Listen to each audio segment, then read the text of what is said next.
Hi, friends. Hi, friends. We're back for episode 34 of Yes, the Brunch and 34. Judge.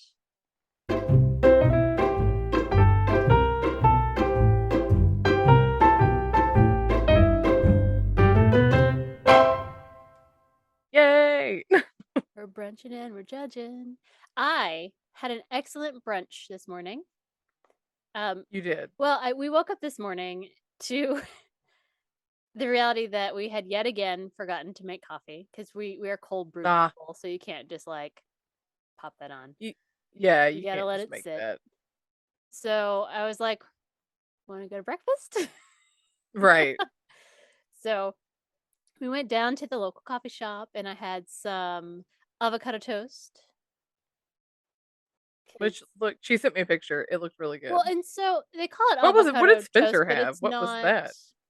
um it's more like Look like a bagel. it's not a bagel and it's not a muffin with the Like an English thank muffin? you. It's not that it's a homemade bun of some kind that is a cross between those things. I don't quite know how to describe Okay. it. It's really good. It's probably closer to an English muffin than anything, but Okay. it's an artisanally made bread product. Gotcha. It looked yummy. What did Spencer have? I couldn't So tell what that was. Spencer had, they call it the little white salmon because we live in white salmon, What? which is fine to White say Sam. because we're not going to live here for much longer, so you can't find me. But it's called the little white salmon, and it's like a salmon. I think it's a cream cheese salmon, That um, sounds good too. like spread almost, and then on top of that is like microgreens and some like lime juice and yummy things. He's a big salmon eater. He likes it. Gotcha. I draw the line at fish for breakfast, so just She's like, absolutely not. so random aside. This one time, I went to breakfast with Craig and Anjali. If you're listening, you know. And we went to, I swear it was Winchell's. Do you remember Winchell's? We'd been there a Yeah. couple times. Yeah. Uh-huh. Only place I've ever been to that's not like in the middle of nowhere that has trout as an option for breakfast. Mm.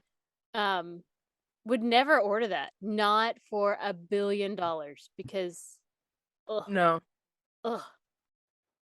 But one morning, I went with Craig and Anjali for breakfast there, and Anjali ordered the trout.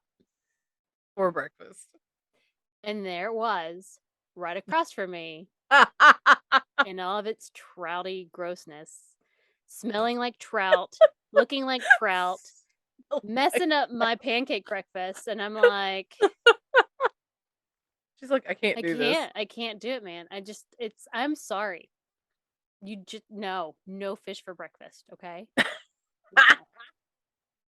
Blah. No fish. I'm still traumatized by that memory because it was a smell I couldn't let I think I ate like a pancake because I just couldn't Mm. stand it. The smell of fish in the She's like, I morning. can't handle it. Ugh. Ugh. Can't handle it. But that's all. Well, Okay. But yes, it was a delicious brunch. They gave me a nice little heart shape on my coffee. It felt very sweet. aw. I do like the little fun designs It's nice. on the hot beverages. It's nice. I'm like, oh, I'm feeling appreciated in this moment. So thank you. It's really cute. So if you eat there, which we don't normally do, but today was lovely, so why not? Um, on the plates, they will draw a little heart in it's like a dry erase marker, I guess, but like just on the rim of the plate, just a little. Oh And yeah. I'm just like, Mm-hmm. oh, because you know me, I'm a sap. It's fine. Yep. So we brunched so that I'm ready to judge. Yeah. I'm ready for it. So I Claire, had peanut butter toast. I love peanut butter toast. Mm-hmm. That's what I had. Some peanut butter toast. It's nice, it's safe, and it's not fish. It's not fish, I mean, I no. don't have a whole lot of rules. Actually, I have a lot of rules about breakfast. I have a lot of rules. I don't like things to touch. Oh, I don't like anything where stuff is layered on top of each other for breakfast. That's not. Mm-mm. you're not like a breakfast casserole person? Nope, nope, nope. I'm offended by eggs touching other things other than maybe a little cheese. That's it. Gotcha. Nope, no more things. No No more sauces. things. When they it's like, here's a layer of whatever, and then we put eggs on top of that, and on top of that we put this sauce, and then on top of that we put cheese, and on top of that we put gravy, and I'm like, She's like, "No, can't. none of that. It's gross. Nope, nope." I don't mind things like that, It's, so it's gross, gross, gross, gross. I can't even do it to be polite. Like it just, my stomach immediately turns. Just can't do it.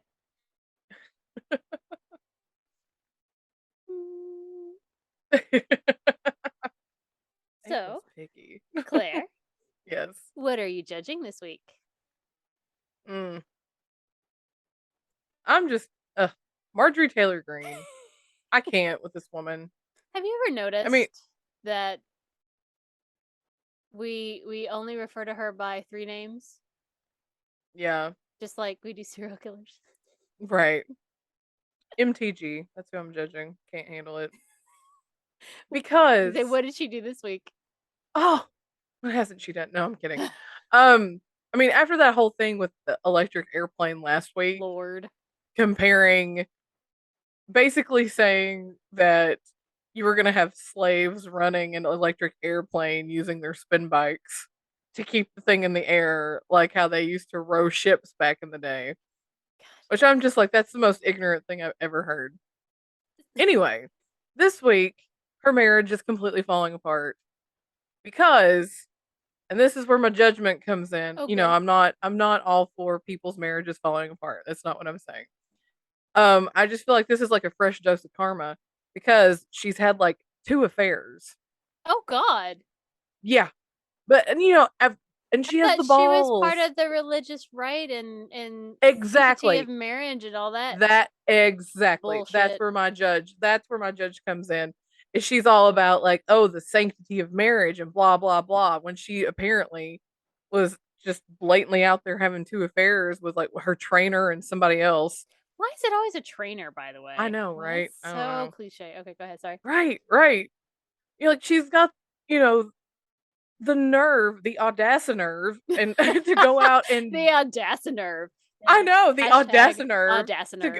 yes, exactly to go out and have these affairs, but then she's gonna sit there and like scream about the sanctity of the union of marriage between a man and a woman and Like, all that bitch, take nonsense. notes. You fucked up, man. Like, And shut then up.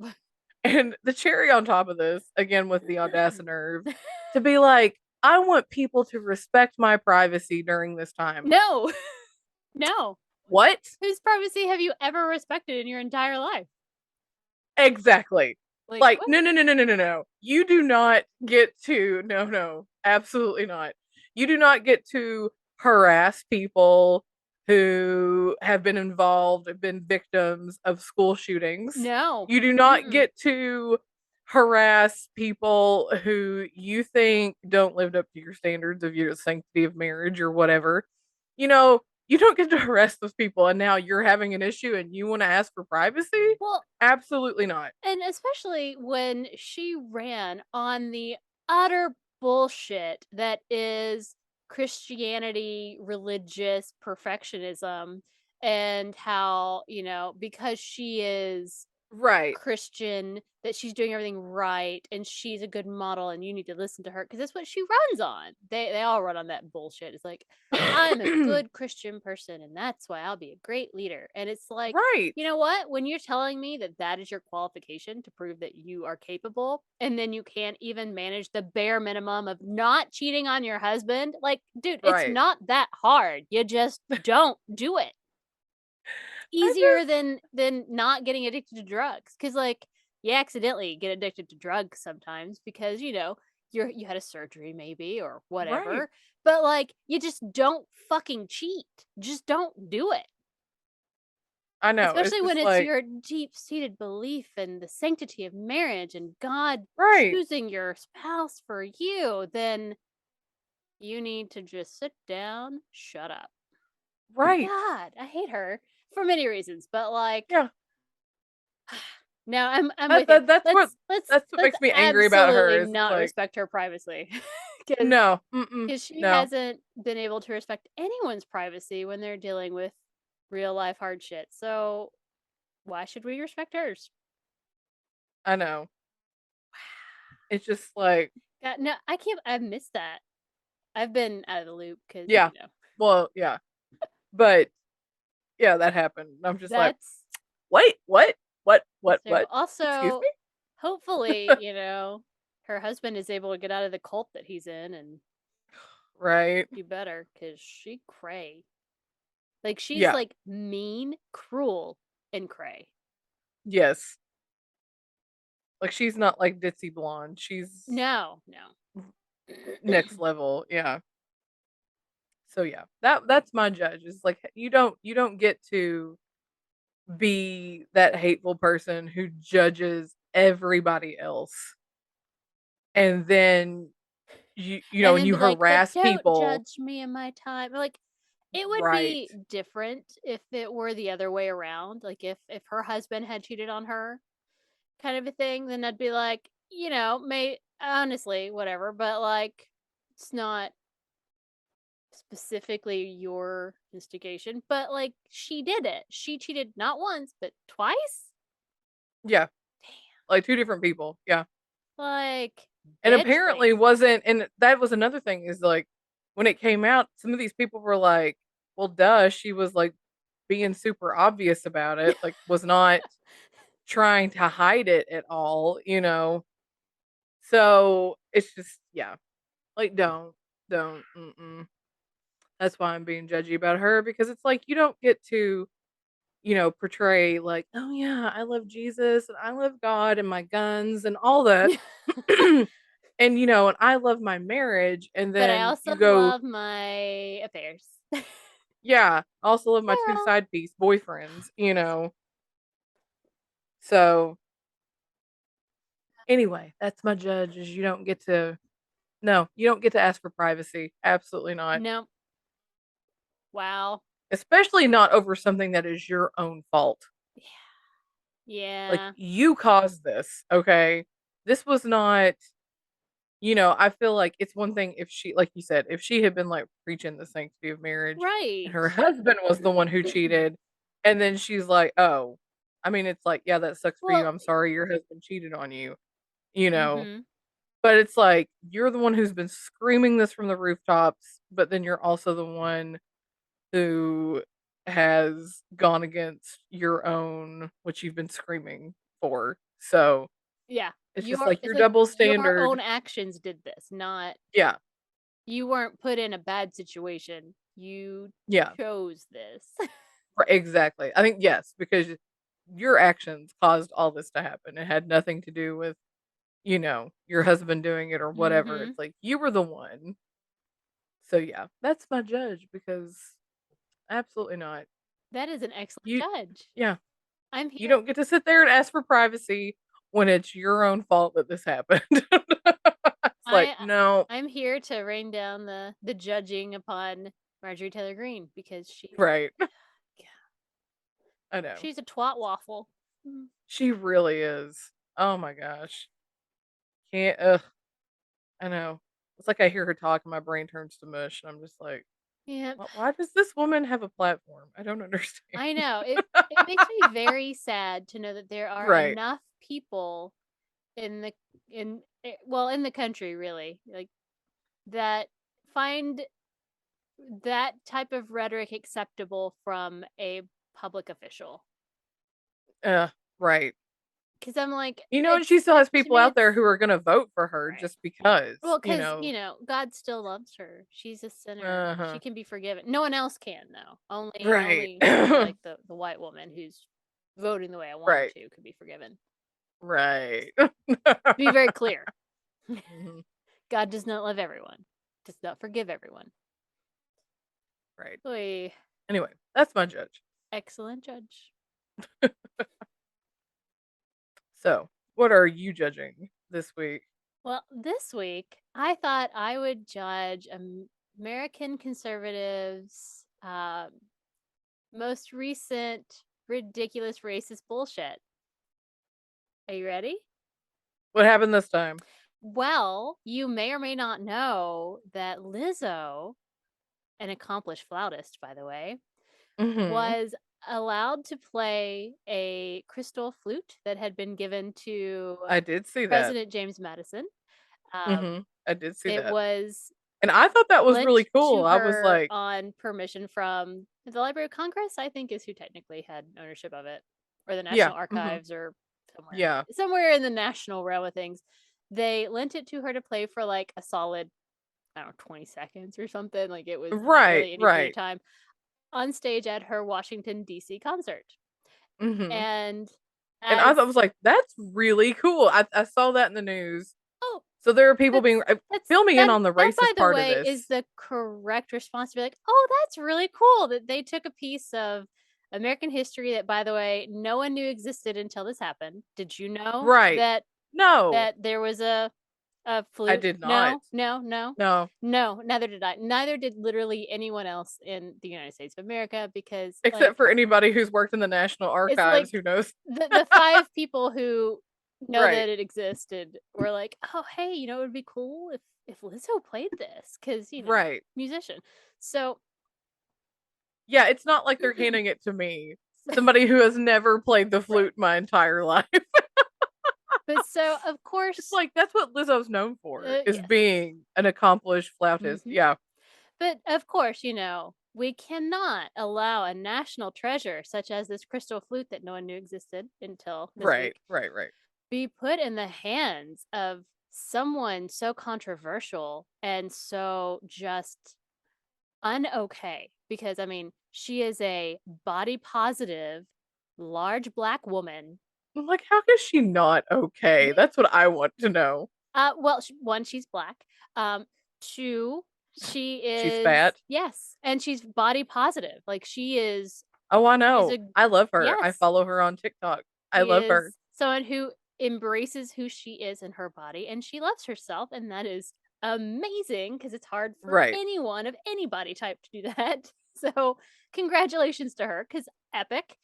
And um you know what? Her songs are catchy yes, AF. they are. I i'm, mean, I'm a fan. that About Damn Time song, I swear, like it comes on the radio on my way to work, and it's like the rest of the day, I'm like, "And about damn time, Mm-hmm. in a And minute, I'm I'm just gonna like, need a sentimental." And, it's just like it goes through my head while I'm working. I hear it once, and it's just like, I don't. It's just a fun song. I really like it. I really like Truth Hurts. mm-hmm. Not, I mean, and even her new one that I'm Ready for Love or whatever. Her songs are just really catchy, and I they enjoy them. they are really catchy. I mean, I'm a fan without being like I'm not a real fan, because I don't care about like, Right, I'm not super into the music scene of any particular person, but I love what right. she represents, and I love that people are really receptive to her and her message, because I think she's very positive and Oh, good, right, and God knows we fucking need that shit in our lives. right. So, but of course, that is not how conservative America feels. So what are the racists on the internet saying about her playing a fucking flute? That's what I want to know. Well, Like, let's see. it's a flute. Calm Um, down. so, oh, Lord, my mom's texting me. Anyway, so let's see. Here's a nice quote from Matt Walsh, who's a giant fuckwad. Just, Oh yeah, I just know. you Yeah. don't need Mm-hmm. to know more than that. Simply desecrating American history just for the sake of it. Letting Lizzo play the flute sends a message that our heritage and history are meaningless, and that nothing we love or care about has any value. Again, hey, Matt Walsh, you didn't know that flute existed. You know why? Because, like, it was a fucking congratulations, you won a second term as president gift from some random guy in France. No one knows this exists. No one knew. No one. It's not like she took the Declaration of Independence and like started sticking it up her twat. Like, calm the fuck down. She took a flute on stage, handed to her by like the Library of Congress people. The Secret Service were all there, and she like delicately plays a note, and she's like, "Oh wow," and then she like says something about, "Bitch, I'm playing this flute. This is so crazy." She does a little twerk because she's into the twerk. Uh-huh. She's got the twerk down, and then she plays a few more notes, and then she like hands it back and talks about how amazing it was to hold a piece of history.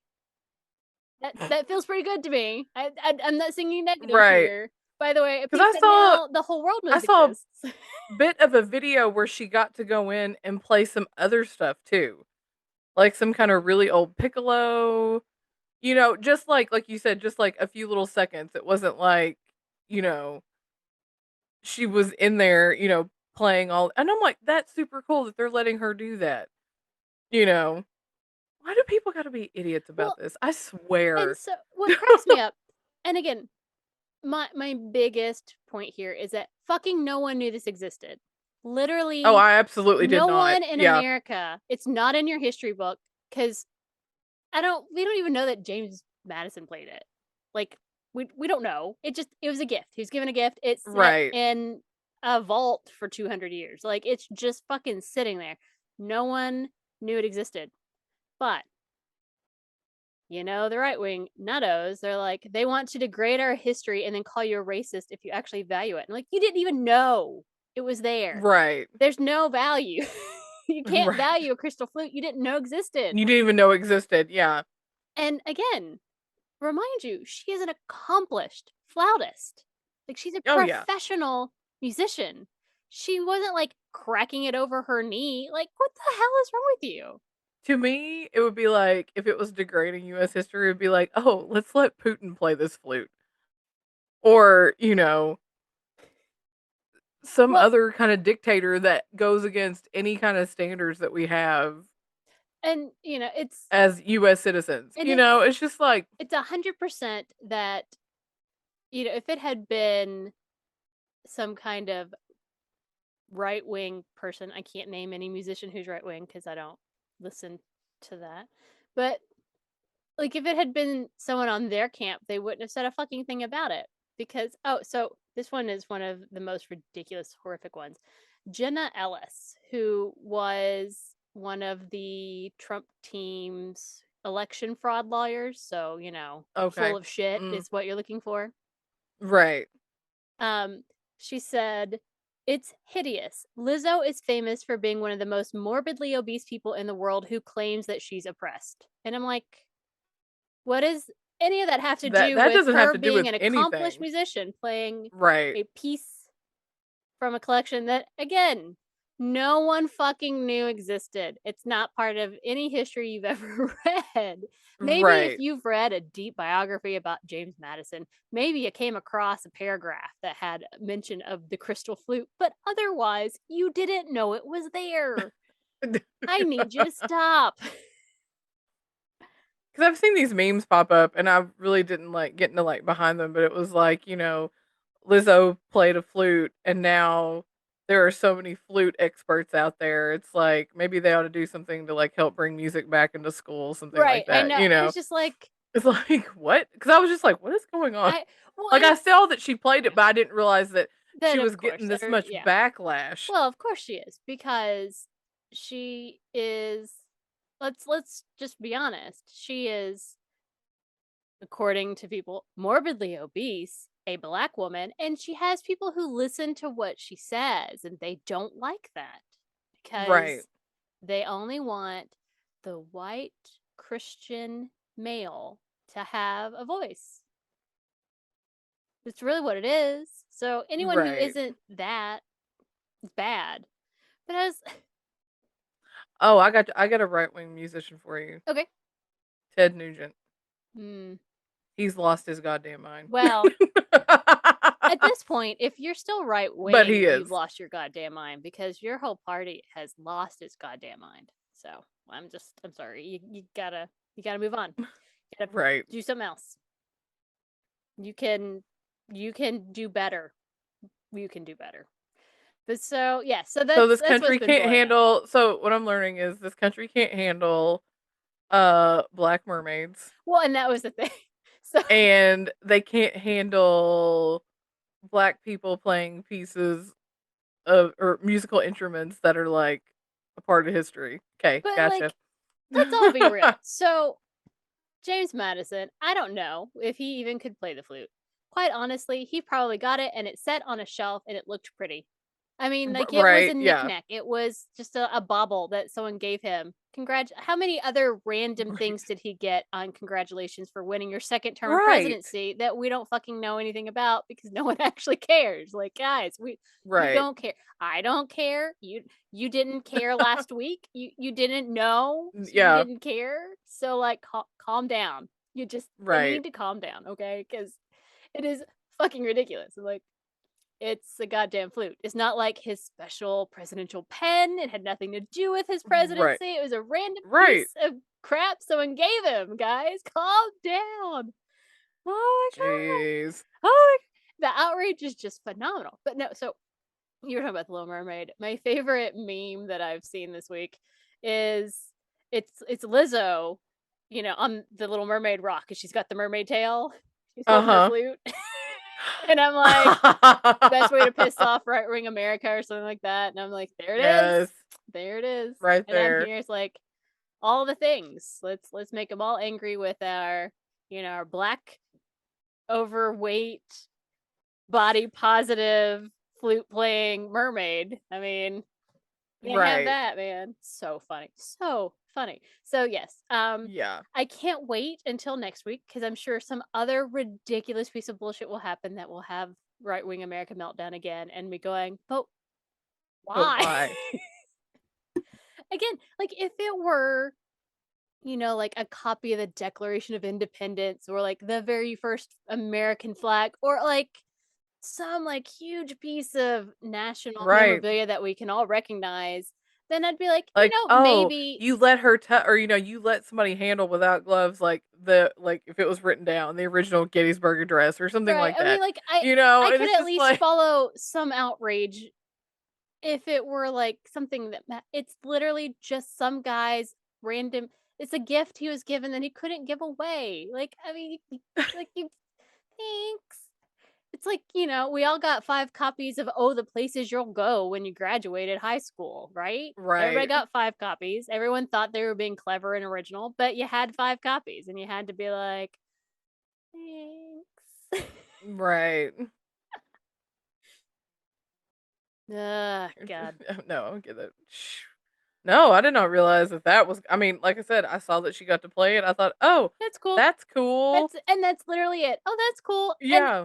what's funny is that the whole world would have forgotten it even happened. They'd be like, "Oh, that's cool." Gone. Poof. No one even thinks about it Right. anymore. But And then it's but like then let's blow it up and be like, "Oh my god, she's desecrating American history because a crystal flute made in France is American history." not only that, I feel like if she was desecrating American history, like you said, she would have broken it or she would have, you know, like she just played it as And it was like meant to be played. carefully. Like it was a Yeah. whole like little thing. I've seen the video. She's like like when she plays the first note, she's like, "Oh," Yeah. I'm like, It's fine." People. People are maddening, I I swear. The insanity It's of it just all. like, yeah. Oh gosh. Well, that's an excellent judge. Thank Yeah. you. Thank you. I had not heard about all this other racist nonsense that she was getting clapped back for because I was just like shut up, just let Lizzo do her thing. Mm, man, I'm just like, man, I just can't wait for whatever's next because Right? Like what's what thing happening? are we gonna be offended by next? Right, right, right. Oh my gosh. Well, and on Well, that fun note, it's that was time an excellent to judge turn and to our topic du jour. This week's yes, episode is all about urban legends. Ooh, very spooktober. spooky, yes. Spooky So stuff for to start out October. that's right. All right. So I go first this time. And I thought I would bring to you some of my favorite classic urban legends and the real stories that inspired them. Ooh. Yay. Okay, so I got all of my information from Wikipedia, Thought Catalog, Medium, Snopes, How Stuff Works, and Penn State University. Nice. So, All right. Are you ready for it? Yes. A teenage girl is babysitting at night. The children have been put to bed upstairs, and the babysitter is downstairs watching television. I've seen this movie. The phone rings. The caller tells her, "Check the children." The adolescent dismisses the call and goes back to watching television. But the anonymous caller dials back several times. Eventually, the babysitter calls the police, who inform her they will trace the next call. After the stranger calls again, the police return her call, advising her to leave immediately. She evacuates the home and the police meet her. They explain that the calls were coming from inside the house and that Dun the dun dun. unidentified prowler was calling her after killing the children upstairs. All is coming from inside your house. I've seen that movie. It's creepy. It is creepy. And it is a story that we've all heard growing up. That's one of the first classic urban legends. And it's actually based on a true crime story from 1950, the murder of Janet Chrisman. 1950. 1950. Wow. So I will tell you, this one made me sad. Uh-huh. Excuse me. So Janet was 13 years old, and she was babysitting 3-year-old Gregory Romack. Now, she chose to babysit this particular night over going to a school party in order to pay off an outfit that she had bought. She was paying installments. So, kind of like a layaway program, which I'm like, Gotcha. cool. But also, good on you, 13-year-old. Because, like, Right, two right. things. At 13, I didn't want to work. But also at 13, I had zero fashion sense and would never have been like paying off a cool outfit. Right. Letting you know. Same. T-shirt and jeans. That's all I had. Right, all the time. All right, so it is March in 1950. It is 7:30 p.m. when she arrives at the Romax house, which is just outside of Columbia, Missouri. Now, Janet's friend Carol talked later in a documentary called Killer Legends. She was also babysitting for another family that night and said that she recalled the night that this happened because it was an eerie kind of a night, and she just had a very uneasy feeling. It was a particularly cold night. The temperatures were below freezing, and it was raining and sleeting and just gross. But that particular night, Janet goes over.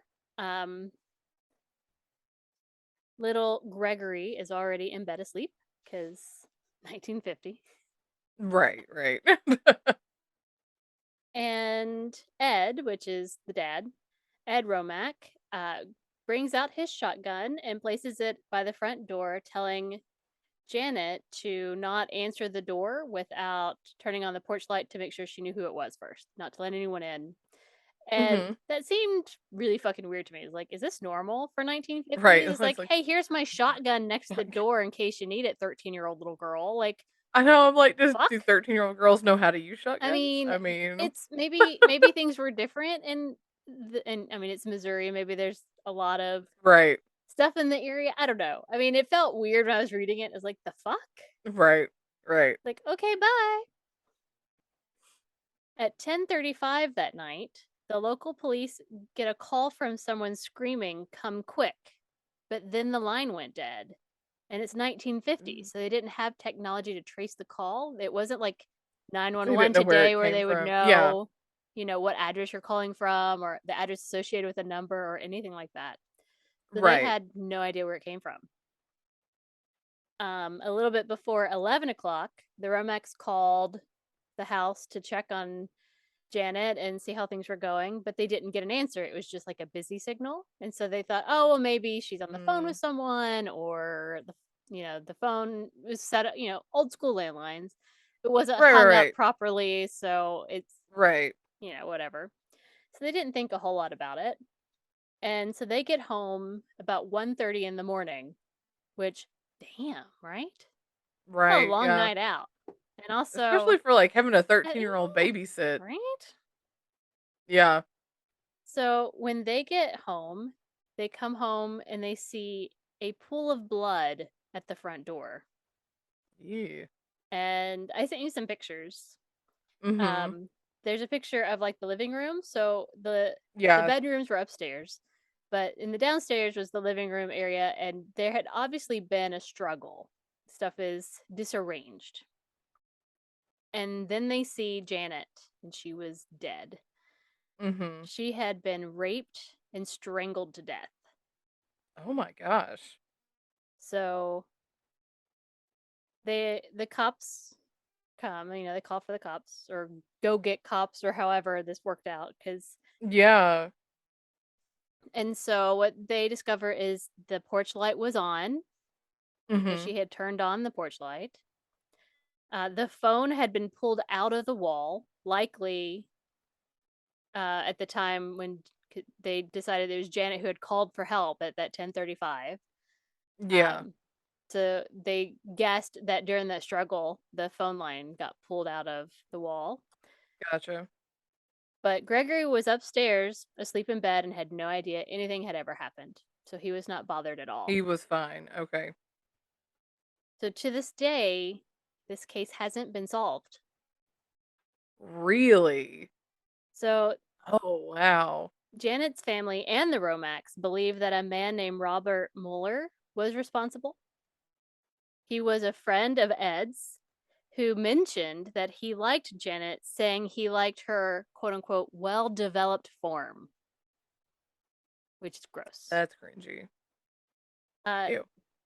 Janet also had babysat Mueller's kids, and he had asked her to babysit that night, but she had told him she'd already agreed to babysit for the Romax that night. So he knew she was there. So he knew she was there. And also the light was on, so she had turned a light on to see someone and presumably let them in because she knew them and she knew him. Yeah. Right. A few days prior to this, Mueller had groped Mrs. Romack, um, Oh. like felt her under her dress, and this is 1950, so she couldn't do or say anything because Right. but said that he had always given her the creeps. It Mueller was also known to carry around a mechanical pencil that matched puncture wounds that they found on Janet's body. Oh my And in gosh. 1950s, a mechanical pencil was not like it is today. It's not like everybody has Right, them. right, right. My dad had very Right. nice ones when I was a kid. They're very fancy. Mhm. And once Mueller told Ed Romack that he might have murdered Janet and just forgotten about it. Excuse me, what? Mhm. How do you forget about something like that? I don't. You don't. I mean, that's mm, yeah. Mm. But I mean, he sounds like he's a pretty good suspect, I'm just yeah. saying. And Mueller died in 2006. So Hmm. this case inspired the urban legend. Obviously, it's flipped. Like I mean, it's like a flipped story because the children were murdered in the urban legend, and the Yes. babysitter Uh-huh. gets out, and she's getting phone calls, not trying to send phone calls, but the Mhm. assumption is that it is based on this story. This particular case did inspire the 1974 thriller Black Christmas, which Oh. sounds like Ted Bundy to me. Killer hides in the attic at a sorority house and slowly kills all the girls who live there. It also But then there's it also what also when a stranger inspired yeah calls. it also inspired 1978's Halloween, which we're all familiar with, Oh, yes. and 1979 When a Stranger Calls. It's basically that story is the urban legend That's the story that we all one. tell is Yes. that one. Um, Also, the inspiration for the opening of the 1996 movie Scream Nah, scream. with Drew Barrymore. Yes, yes, yes. But it's such a like I was reading, I was like, this is awful. She's a 13-year-old kid, and Right. this happened at a time and that in today's technology, the cops would have been able to get there, and Right. Baby saved her. Like, it's just awful. Yeah, I mean, and I know a lot of them are based off of like real Mm-hmm. things, but that one I didn't realize that the babysitter actually died. Right? That, Like I had, yeah. like I've heard some of the others I'm sharing. I've heard, but I don't think I'd ever heard that story about Janet Christman. No. Mm-mm. And I was like, oh God. She's just Well, and the like trying to fact that pay off her outfit and then she gets brutally raped and murdered. right, and the fact that it's like we kind of think we know who did it, but we don't have any kind of proof. Right. And you have to just, I mean, yeah, God, that sucks. Damn. You're right. That one is kind of sad. Okay. Are you ready for our next one? Our next urban legend? Yes. This guy had this date with this really cool girl. And all he could think about all night was taking her out and parking and having a really good time. So he takes her out in the country, stops the car, turns the light off, puts the radio on, some nice music. He's really getting her in the mood. And all of a sudden, there's this news flash that comes over the radio and says to the effect that a sex maniac has just escaped from the state insane asylum. And the one distinguishing feature this man has is he has a hook for an arm. Oh boy. So the girl gets really, really upset because she's just sure this guy is going to come and try and get in their car. So the guy locks all the doors and says, it'll be okay. But she says he could just take his arm and break through the window. And she just cries and goes really frantic. And the guy finally consents to just take her home. But he's really mad because, he really had plans for this girl. So he revs up the car and goes torquing out of there. And they get to her house. And he's really, really mad. And he's not even going to get out of the car and open the door for her. And just as she gets out on her own side of the car, she turns around and there's a hook hanging on the door. Dun dun Dun, dun, dun. dun. Now, what's fascinating about this hook on the door case, urban legend, is that it actually made an appearance in Dear Abby in the year 1960. What? Dear Abby, if you are interested in teenagers, you will print this story. I don't know Okay. whether it's true or not, but it doesn't matter because it served its purpose on me. A fellow and his date pulled into their favorite lover's lane to listen to the radio and do a little necking. I love that. Necking. Necking. The music was interrupted by an announcer who said there is an escaped convict in the area who had served time for rape and robbery. He was described as having a hook instead of a right hand. The couple became frightened and drove away. When the boy took his girl home, he went around to open the car door for her. Then he saw a hook on the door handle. I don't think I will ever park to make out as long as I live. I hope this does the same for other kids. So, I mean, like, that was a Wow. legitimate Dear Abby. Look, somebody sent Someone that sent it in. in. It got printed. I think I sent you the picture of that Yeah, as well. yeah, I've got Like, a it picture got of the article. printed. So, like, this urban legend legit has some, like, background there. And you're like, damn. So, it is probably the result of the 1946 Texarkana Moonlight murders. Okay.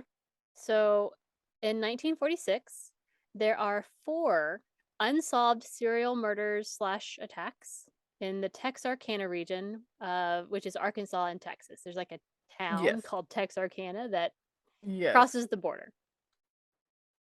So, all of these murders and attacks occurred at night on weekends from February 22nd to May 3rd, targeting male female couples on lovers' lanes, the nice quiet Oh. stretches of roads. Yeah. So, the very first attack was Jimmy Hollis, who was 25, and Mary Jean Larry, who was 19, who went to a secluded road after watching a movie together. No. Aww. A man with a pillowcase appeared at the driver door, shining a flashlight in the window, and said, I don't want to kill you, fella. So just do what I say. What? That's I 1946. don't want to kill you. I know. Still, it's Fella. just like, I don't want to kill you, fella. What? So Hollis was ordered to, quote, take off his goddamn britches, Wow. to which he complied, which, all right, and was then struck in the head twice with a pistol. And it was so loud that Mary thought he'd been shot. So Oh, wow. she tried to show their assailant that they didn't have any money by showing Jimmy's wallet, showing it was empty. Yeah, The like, assumption was that he's there to rob them. right. But he hit her as well and then ordered her to run. So she tried to run like towards the ditch, and he stopped her and told her that Uh-huh. she had to run down the road. So like she's running down the road, she sees a car randomly and she's like running over to the car hoping someone's there. No one's there. The assailant catches up with her and asks her why she's running, and she's like, "Well, you told me to run." What? He calls her a liar, hits her again, then sexually assaults her with the barrel of the gun. Whoa. And then afterward, Mary runs away again and finds a neighbor to phone the police. Now, in this first attack, they both survived. Jimmy had multiple skull fractures, but they both Mm-hmm. survived. The cops didn't take them super seriously. They thought they knew who the attacker was, and they were just like trying to, because they had different Okay. descriptions or whatever. And I'm like, dude, Right. like, whatever.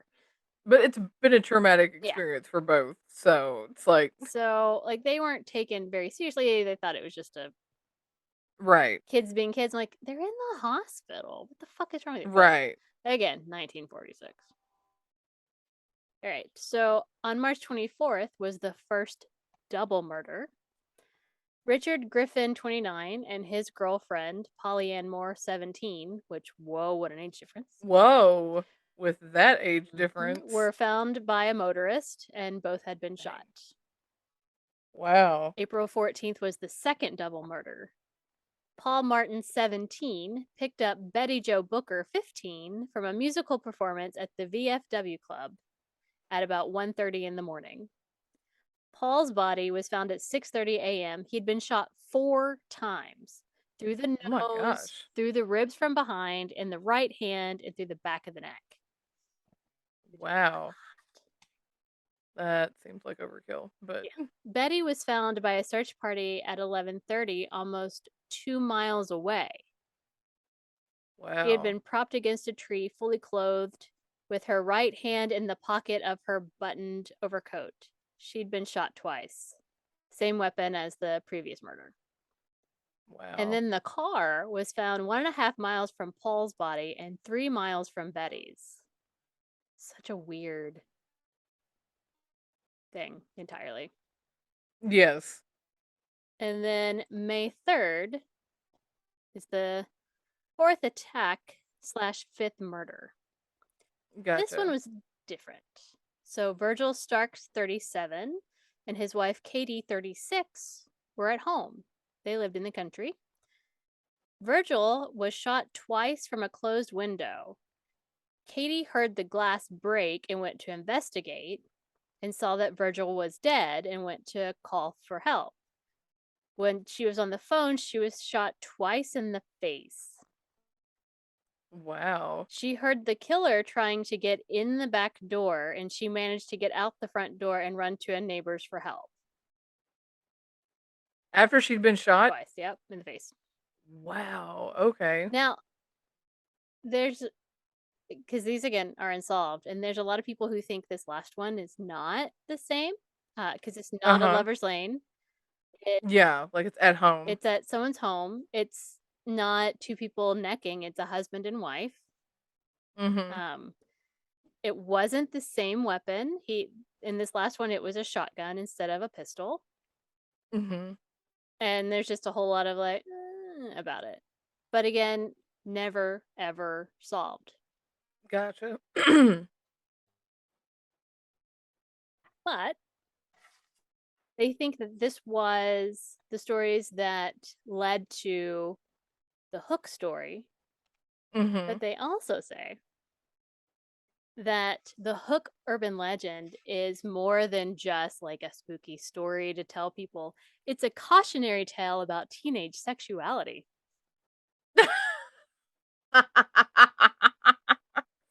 Because Gotta scare the teenagers into not having sex. the unspoken story within the story is that if the girl hadn't said no and hadn't forced the boy to like take her Mm, home, that they probably would have been murdered. mm. So essentially, there are two close calls in the urban legend. There's the almost got murdered by a killer Mhm. with a hook for a hand, but the other is almost had sex and went all the way. So refusing to do one, Oh, refusing jeez. to have sex saves your life, Claire. It can Does it? save your life. Is that what it does? So yeah. So apparently urban legends tend to have a bit of like a morality bit to Oh, them a yeah, lot. definitely. Um the hook, the message is essentially teens shouldn't have sex. Mhm. But also it's up to the girl to apply the brakes in those situations.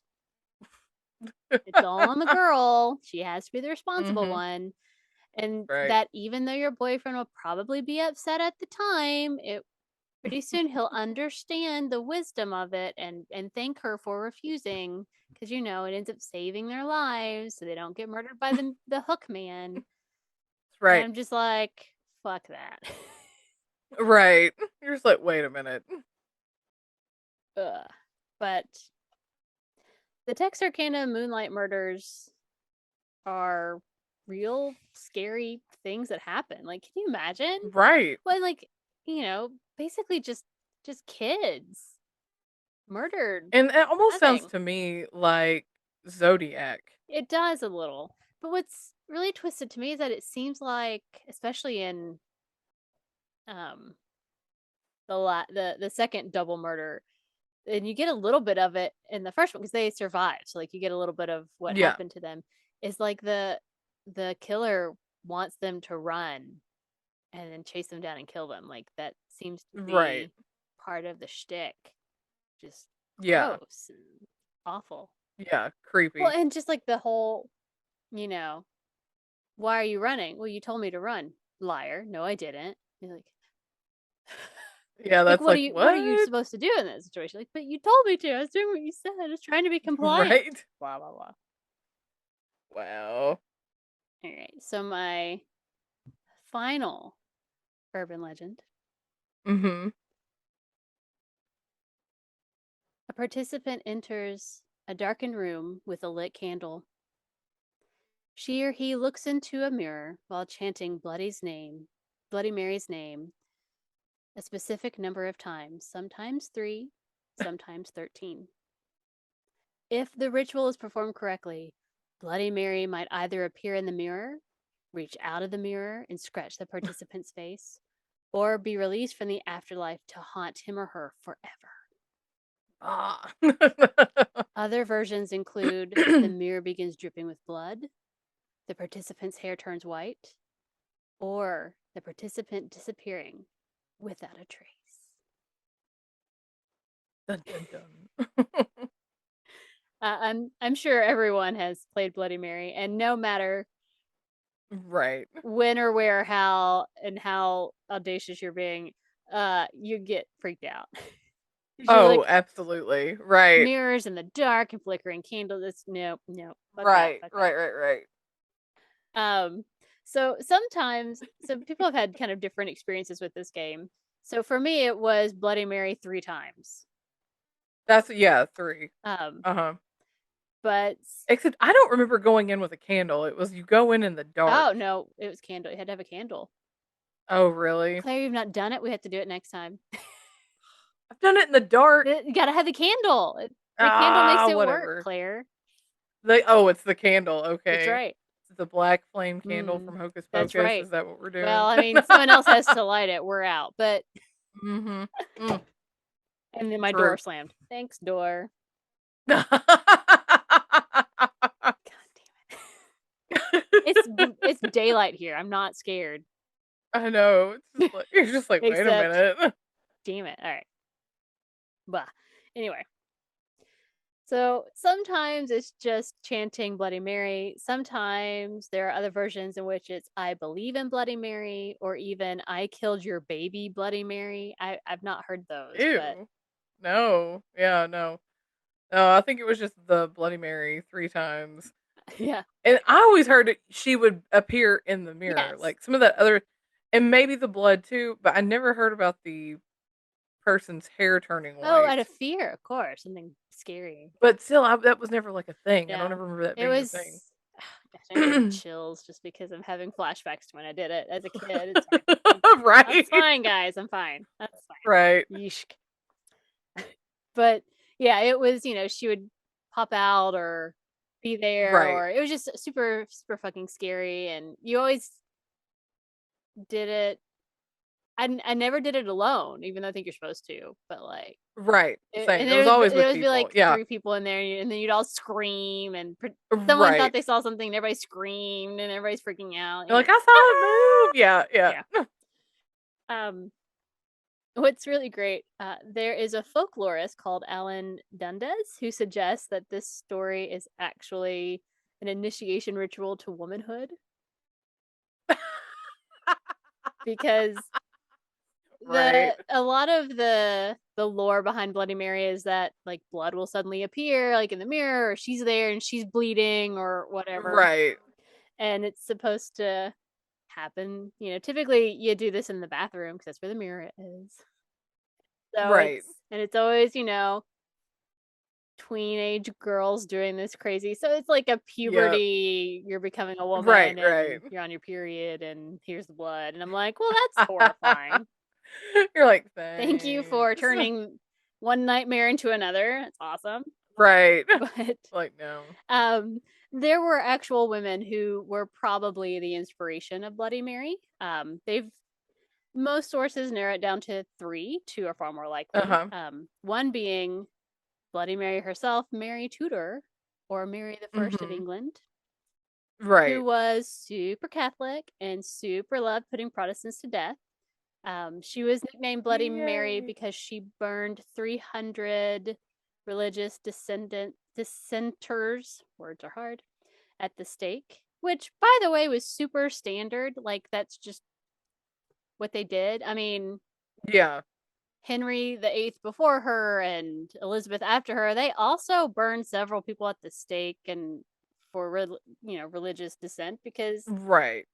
everyone's horrible, and everyone was burned at the stake because you could. The point was to not leave any parts to turn into relics for religious purposes. So Okay. like, Gotcha. she didn't do anything any different, but she gets a bad rap for it.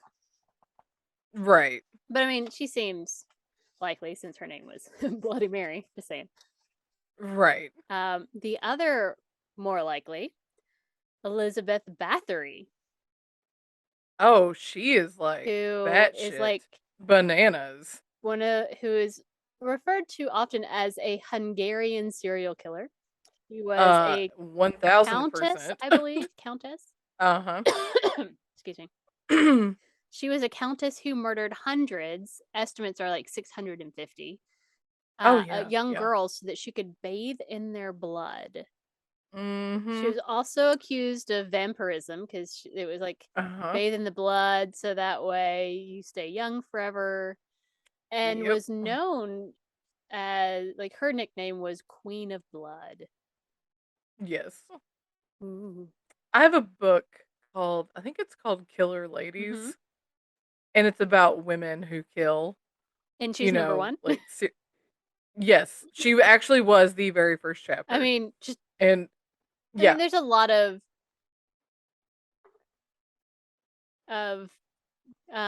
criticism that she probably didn't really do all of this. There's a whole bunch of other stuff going on at the time and women or whatever, but I'm like, I mean, she could have, so Oh, I feel like she probably did some of it. but cool. She doesn't seem like a nice No, person. she does not. No. But so she's another candidate for the origin of Bloody Mary. The last one is a little harder to track. So Uh-huh. the the name is Mary Worth. And Okay. like in my trying to find this, I came across things that made me like have Blair Witch Project flashbacks or whatever Right. of people who are like, I believe in Mary Worth, and I'm like, this feels You're like, I'm "What?" freaking out. I don't like this. So the claim is that she was a witch who was executed in the Salem witch trials, but she wasn't, at least Okay. not documented. That doesn't mean anything because, as we know, people are trash. So Right. I don't know. She may have been a person who was executed in another time without being specifically called a witch, but that's really what it was. Like I don't know. Gotcha. I could not track this down. Um but if the stories that I came across are true, it sounded like she was forced to watch her own torture in a mirror, Oh, okay. which feels very Bloody Mary That's terrifying to me. I'm like, well, then yeah, she's probably gonna right. come at me through the mirror. Then, like, I'm here for that. That sounds Right. absolutely horrifying. Yes, that does But sound terrible. I will say, one of my favorite things. This is what I'll end with. Is that historically the Bloody Mary ritual urban legend thing wasn't the way it is now. Like it wasn't about going into a bathroom with a candle and saying Bloody Right. Mary 3 times. It was actually a divination ritual that young women would use. They would walk up a flight of stairs backwards, holding a Okay. candle and a hand mirror in a darkened house, and as they gazed into the mirror, they were supposed to be able to see a view of their future husband's face. Okay. There was, however, a chance that they would see a skull or the face of the Grim Reaper instead, which would indicate Ooh, that they are going to die before they would have a chance to marry. creepy. Right? But like far more fun. Right, right. Way better than going into a bathroom and being like, Bloody Mary. Very. So those are my 3 classic urban legends and the truths behind them. Nice. Excellent. Thank you. I tried. Yay. I tried. Which is funny because it's like, yeah, both all three of those stories were like, you know, staples in childhood growing up. Well, I asked Spencer. I was like, if I say urban legend, like what comes to your mind immediately? And he was like, oh, the phone call or like the hook or whatever. I was like, The hook oh. definitely, definitely. Yeah. So I was like, oh, that's cool. I wonder where they came from. And I was like, oh, they're based on real things. Well, that's scary. Right. Right. That's actually scarier than the urban legend. You're like, oh, I know, right? You're like, "Whoa, this is way worse than what it turned into." mm-hmm. Nice. I enjoyed that. Thank you. Yay. So, Claire, what story have you brought us from urban legend? So, you talked about the old school stuff. I'm going to be talking about some of the newer stuff. Woohoo! Um Specifically the online stuff, which I did not realize was called creepypasta. Oh, I So, love it. Yeah, Spencer had to explain to me creepypasta and how it got I its saw name. that it was like used to be copy pasta. So, it essentially was like a mistype of copy paste. Like I copy pasted Yes. this and someone mistyped Uh-huh. it to pasta, so it became copy pasta, Copy and then copy creepy pasta. things became creepy pasta. Yes. That's all. It's a much more Yeah. mundane thing than like oh. Then what it yeah. But I remember the first time I heard creepy pasta, I was like, are they like ghosts? Is it Pasta, like ghost ghost shaped noodles? pasta? Yeah. Because I like ghost shaped That's what pasta. I That sounds really thought. fun. I want some of That's that. what I thought. I Boo know. tie I pasta, want little bat noodles in my macaroni and cheese. right? Boo tie pasta and Right. well, I'll have to come up with some other ones. Right. But anyway, so creepypasta specifically are horror related legends that originated on the internet. So all this is like, more modern kind Mm-hmm. of basically, and they get shared around so much that they become like urban legends. So, back in the day when you would be like, oh, we're going to sit around the campfire and tell ghost stories, we're going to be at a sleepover. This is like that, but you just take out the campfire of the Now sleepover. you're just like, oh, they just dimmed me a creepypasta. Mhm. Yeah, right. Check out this creepy pasta somebody sent me. Exactly. And so, I'm going to be talking about one in particular, but in the early days of this genre starting, it started out with stories like Jeff the Killer, which have you heard of that? I mean, I don't know. I mean, The maybe. gist the gist is this guy. I Named kind of Jeff, read it and I was apparently. Got it. yes, named Jeff. None of them are like have really good names like they did back in the day, like with the, you Jeff the know, Killer. just Jeff the Killer. But the gist of this one was this guy and his brother were bullied, and somehow within the bullying, he winds up killing the bullies. But then I didn't understand like why he became the killer. But anyway, turns into he cuts off his eyelids and like carves a smile on his face Ugh. to where he's like always smiling, kind of like a Joker Uh, kind of thing, I uh. guess. And then he kills his family, but then when he goes to kill his family, he's like, says something about like go to sleep or something like that, like, and so he turns it's about a serial killer, a bully kid turned serial killer with no eyelids and a terrifying smile carved into his face, who murders his family. Nice. No, I don't know that I've So, specifically heard that one, but right. Or there's another one called Ben Drowned, and it's a story about a haunted video game cartridge of The Legend of Zelda Majora's Mask. ugh. So I didn't really look into that one a whole Right. lot. I was just like, All right. some of these were like really long, like Yeah. reading into them, and I'm like, I don't have time for this.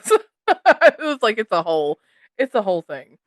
But the one that I want to talk about, the probably the best known creepypasta story is the Slender Man. Yes. Oh, so I think scary. So Slender scary. Man has kind of exploded recently, but started in 2009, Oh, and only yes, 2009. It feels like something that's always been here.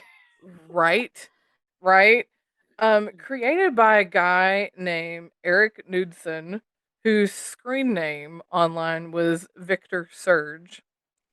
And the first appearance of this was on a creepypasta internet meme on Something Awful forum. That's the name of the website, Something Awful.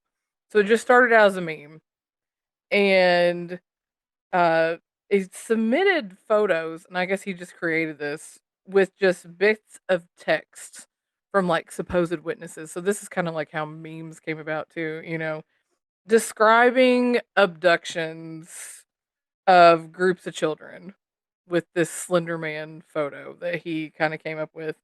And his appearance, it's depicted as unnaturally tall and thin, kind of human esque, not really human, humanoid, human esque figure with featureless head and face and wearing a black suit, really long fingers, all the creepy things.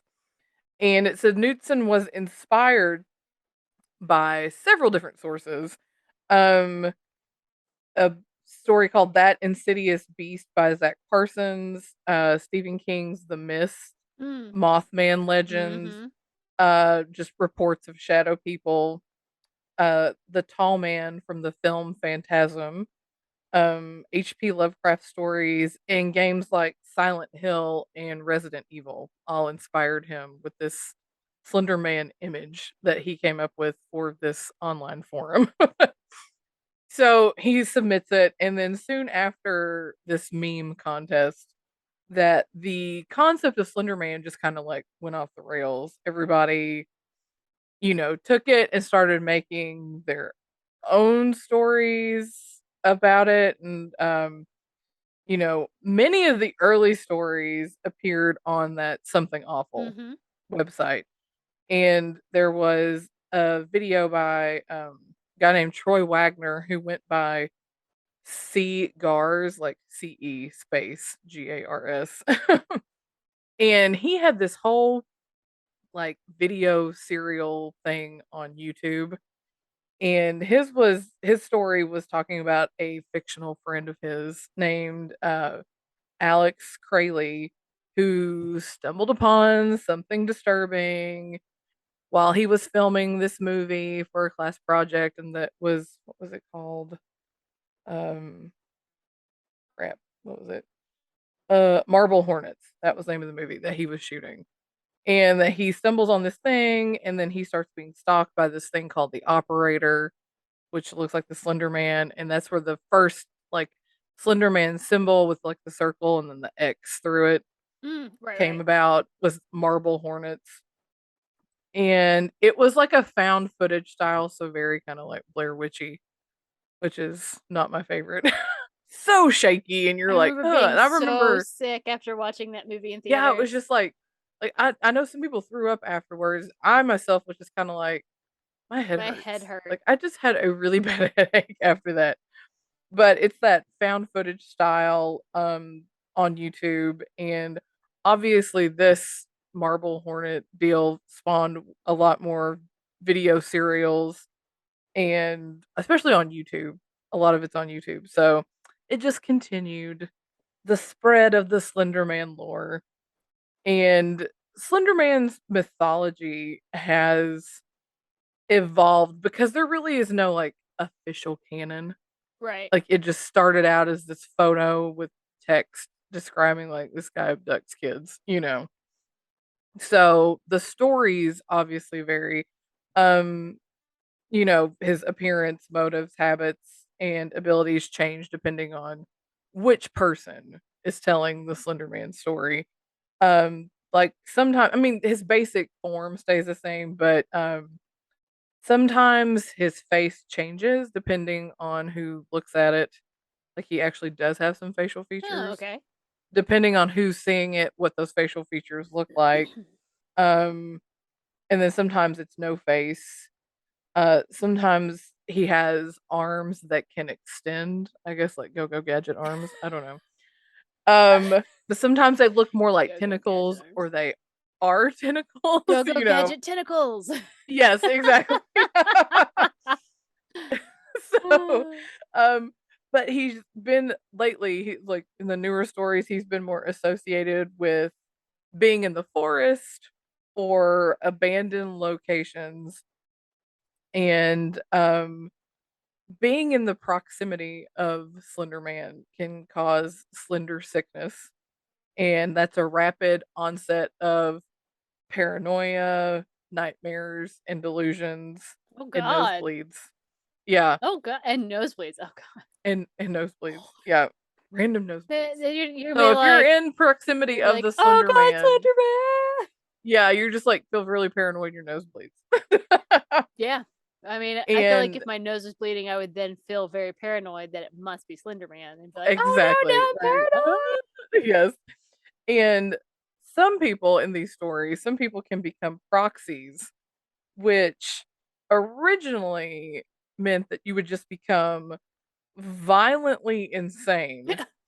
But then in later stories and renditions of this, that it evolved to that you could just be under Slender Man's influence and he could make you do things. Oh, oh god. So that's if you're a proxy. And so all of this I'm going to talk about. I was gonna say we're gonna talk about the murder, right? Yes. Well, this one wasn't a murder. This one was just a stabbing. Well, right, right. Yeah. In Waukesha, Wisconsin. I forgot she survived. Good for her. She did Thank survive, God. Okay. which is funny because I have seen an SVU episode, Law and Order SVU episode, that is this exact thing. And even there was a Criminal Minds episode that was very similar to Mm-hmm. this kind of story. But the SVU one was basically like, we took this exact story and made it into our TV show. Well, right. They always do the ripped from the headlines. I Where mean, and then this one really, and this one really like was. you say I ripped from the can't headlines, remember. I say stolen. They didn't Right, have to right. write something. Okay, go ahead.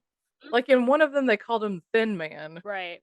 Just Thin Man. And I can't remember what they called him in the other one, but it never was just Slender Man. It was even, we have to change it a little bit. Well, right.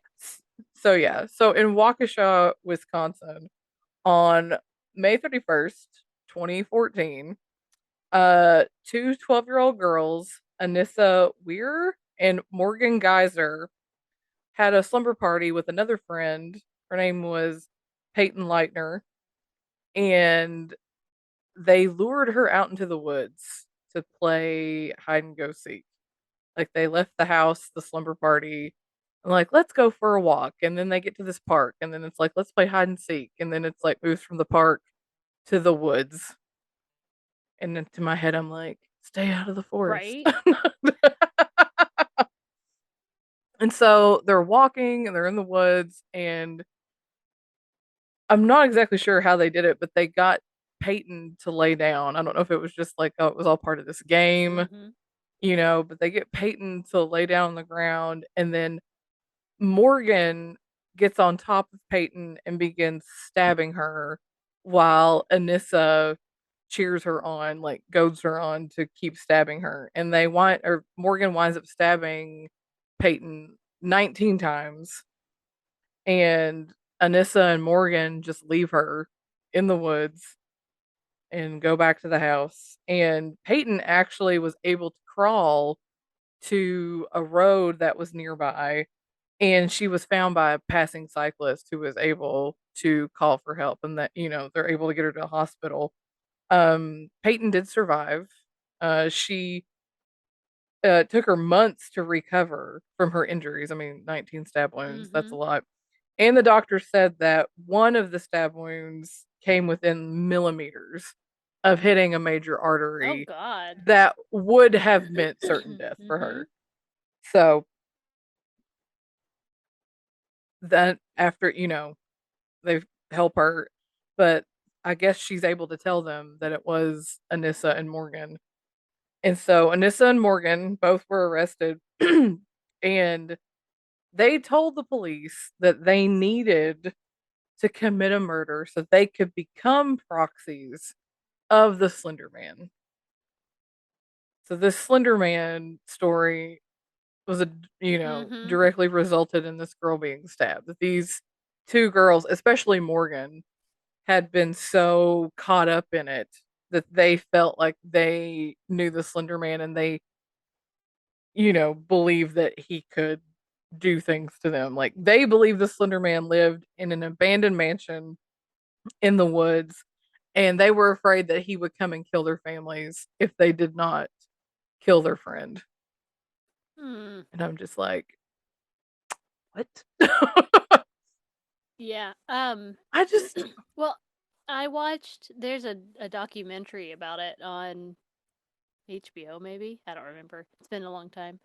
yeah, And I feel like my memory from it is that one of them was suffering from some type of mental health disorder that made them it it was more than like they thought it was yes, real. Like she still absolutely believes it's real. Like she mm-hmm. can't be, it's not like she was being gullible or Oh, whatever. right, Like right, there was right. something else going on there, and so that it escalated it to a level that probably would have happened if that hadn't been the case, I suppose. Right.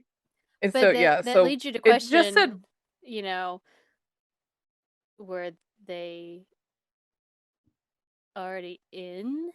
Like, were they already proxies? Were they being acted through by Slender Man? Like, to do this to oh, begin with? yeah. I mean, it's what you mentioned Because is it we're said that like, they wanted, and that's what I think is weird, is that they wanted to be but it proxies. sounded like they were Already, currently proxies. right. Or maybe this was their initiation to be a proxy. I I don't don't know that know. you get initiated. I think you just are. You just are, yeah. So, one of them, and it didn't say which one, but I'm gonna go ahead and say it was probably Morgan, Mhm. who, because I feel like she's the one who was more in it than Anissa, said that Slender Man watched her and could read her mind and could teleport. And the expert stated that she also claimed afterwards that she had talked to Lord Voldemort and one of the Teenage Mutant Ninja Turtles. I think she was the one that that had the whatever it is. I don't remember. It's been too long since I watched it, but I remember being like, "Oh God!" Like she authentically. Oh yeah. This is reality for her. Like it's Oh yeah. not. So Absolutely. So both girls were eventually found competent to stand trial. I think with Morgan, hers was it took them longer to declare her well, competent I to think stand she had to trial. go on medication and stuff to Yeah. out. And so they did have two separate trials for them. Anissa Weir, she was 16 and she pled guilty. It was 12 when it happened, so this Mhm. was 4 years later. She pled guilty to being a party to attempted second degree homicide, but claims she wasn't responsible on the grounds of insanity. And so it was one of those that was like, they feel like she must have been insane at the time Right. because of Morgan's influence. And so the judge sentenced her to 25 years in a mental hospital.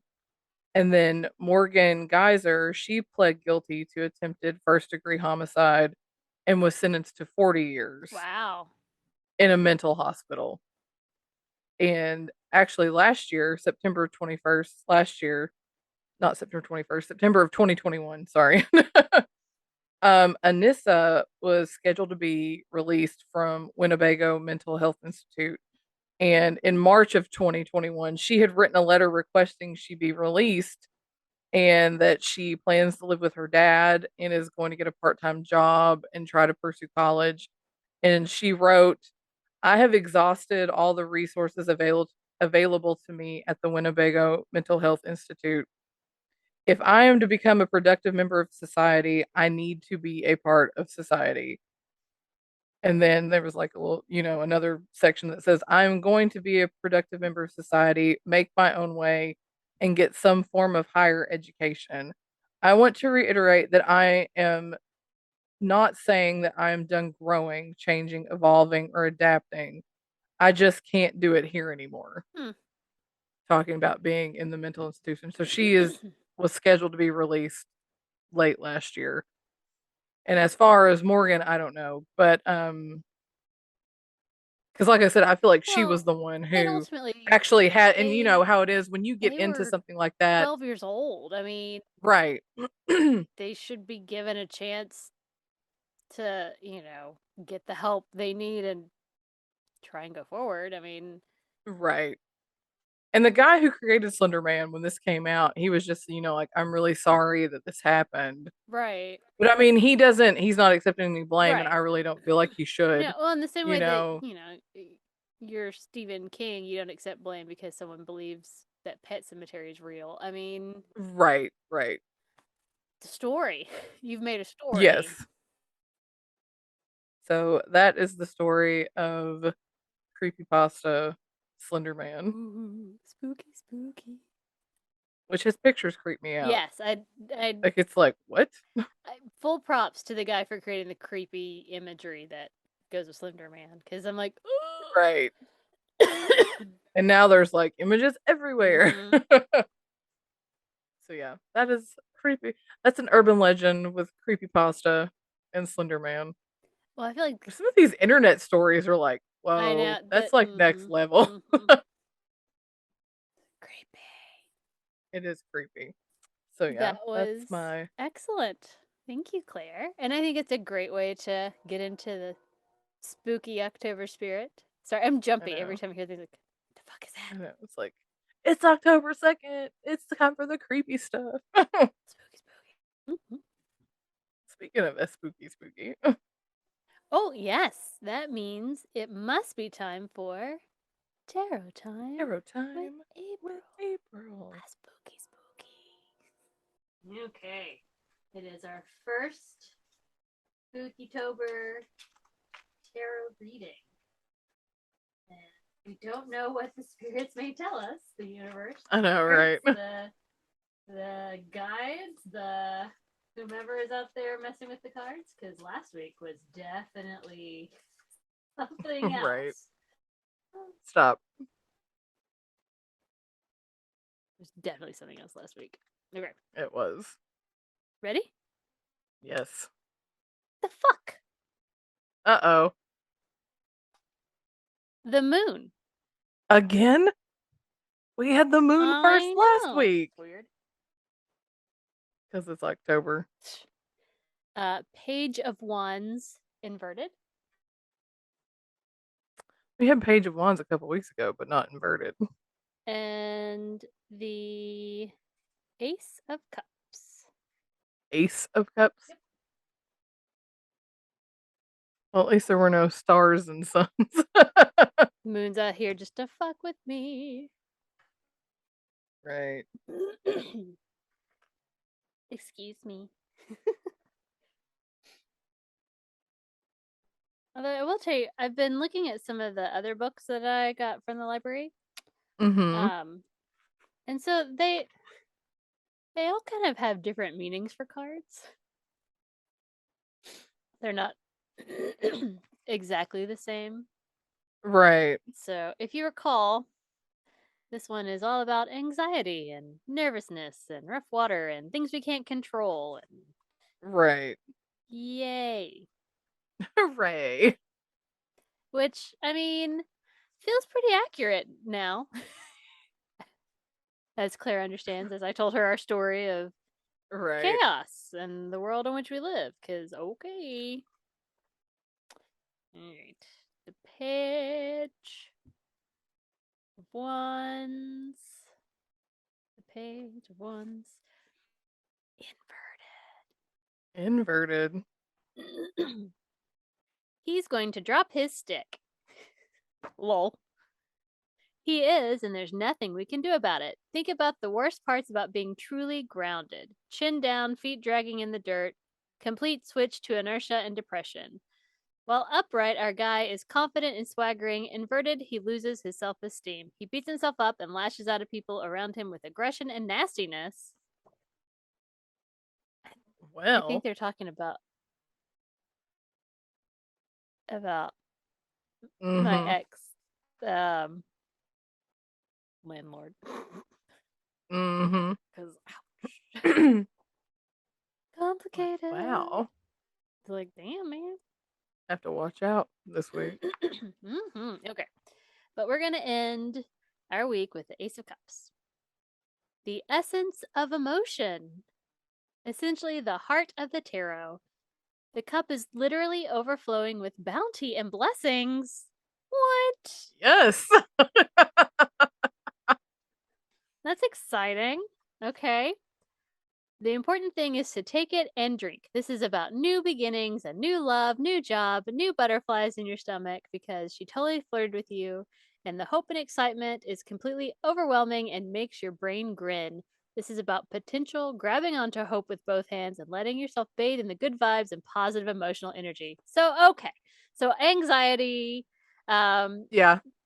smacking our face in the dirt because everything sucks, but then overflowing blessings. All right, so that's fine. As long as we end on a high note. On a good note. Good Lord. Okay. Dang. But just to prove my point, let me grab one of these other books here. It's taking me a second, hot second. This one is called Guided Tarot for Seamless Readings by Stephanie Caponi. I like the cover. Ah, okay. It's very bright. But so let's see. Let me just quick find the moon because it's it has a nice like just to page show like how breakdown other or whatever. books. It's like here, this whole thing is about the moon. So this one says the moon illuminates what has been hidden, bringing it into the light and asking you to listen to your intuitive messages. It is See, that sounds like the sun, It's an right? Like, it's like invitation bring it to into the light. confront your shadow self or the dark elements of your essential being that are often suppressed. Your shadow self is not to be feared, but rather embraced. Doing this allows you to heal what you deem unlovable or unacceptable in yourself. Nah, blah, blah, blah, blah, blah, blah, blah, blah. It Okay. just says, under the light of the moon, all is revealed. It does sound like the sun card in our other book. Yeah. So, like, in a general reading, this card presents the duality of human nature in its most primal form, as well as highlighting the urge for evolution. By opening yourself up to expanding your consciousness, you are forced to see what has been previously hidden. The moon shows you where the work can be done through dreams and developing your intuition. Even in the dark, there's nothing to fear. So it's like, well, everybody's got a different take. Right. So I was kind of like, okay. Cool. Cool. I'm like, all right, cool. And then let's see. This is just for funsies. How to Read Tarot, a Modern Guide by Jessica Nice. Wiggin. Nice. Let me find the moon in here, the moon in here, the moon in here. Let me find the moon in here, moon, moon, moon, moon, moon, moon.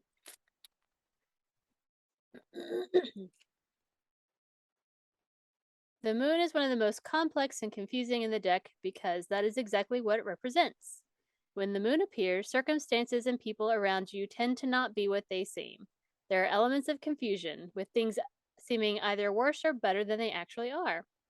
This card represents fantasy, illusion, fear, the things we hide or can't see or understand, and sometimes simply the energy of the moon herself. The energy is primal, raw, and forever changing. You cannot rely on it or predict it. I have seen this card show up in a reading to signal that someone is being lied to, but also when someone is letting their imagination run away with them, for good or for bad. No. So it's a general feel. Yeah. So I guess it depends on like which person. Well, and it's, so all that to say, other than I'm focusing on the overflowing blessings of my Ace of Cups at the end of the week, I'm just gonna take the rest of it with a grain of salt and not get too anxiety ridden over it. Right. I mean, Nice. she looks fine in her card. Like she looks like she's ready to take a little nap. She's getting a little sleepy. Late. Right. She's like, I'm tired, man. I think I just need a nice cat nap. So it's fine. Everything's fine. And that is your tarot reading with April. Yes. All right, Claire. So Yes. I think I've decided no matter what our topics are this month, I'm going to find spooky versions of them. Spooky things. Because that is where my heart's desire is at this month. So that has been going for. Right. So Claire, what is on our wheel? Of fate. Alright, let's see here. It's the wheel of fate. The wheel of fate. It's spinning. It's spinning with our wheel of fate. I want spooky things. What can I make spooky? Unsolved mysteries. Yeah, fate. That's easy. Those are all spooky. Every single fucking one of them. Right. Every episode I ever watched made me go. Unsolved mysteries. I'm so excited. All right, good times. So be sure to join us next week as we continue our Spooktober with Unsolved Mysteries. And I've got the theme song in my head now, like the OG creepy theme song. So there's that. But until then, you can find us on all of the things at all of the places at Brunch and Judge. And please follow, like, subscribe on all of those things and places to help us get out there. And if you would like to add some topics to the wheel or some special spooky topics you want us to cover, please send us an email to brunchandjudge@gmail.com. So until next time, when we'll keep our spooky on, keep on brunching. And keep on judging. Bye. Bye. Brunch and Judge. Brunch and Judge. We brunch and judge everything. fast forward.